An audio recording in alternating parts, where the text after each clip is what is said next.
Vice-ministro Interior Antônio Armindo, o comandante-geral PNTEL, comissário Faustino da Costa, entregou uma proposta de recrutamento cadetes FOM PNTEL para primeiro-ministro no ministro Interior Tauro Matanruak, onde foi decisão.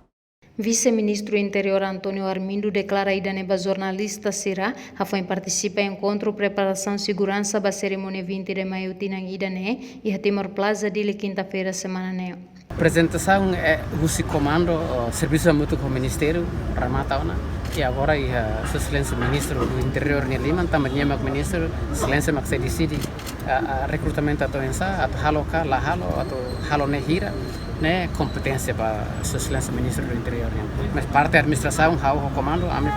prepara rotona e carta e na gabinete de excelência. Antes ne vice-ministro interior halau encontro geral o comandante geral PNTEL no comandante esquadra unidade Sira no simo relatório com aba membro efetivos na nulo racing ida la convida e hatinan rihun ruar nulo racing ida no nain nulo racing ida ne bela convida e hatinang ne no ne PNTEL se halo recrutamento bacadetes FOM hamutuk nain atus hitu rua nulo enquanto com aba construção esquadra Cristo Rei Dili vice-ministro interior dehang. Né agora dá e a parte também neta mona para projeto tinang denen né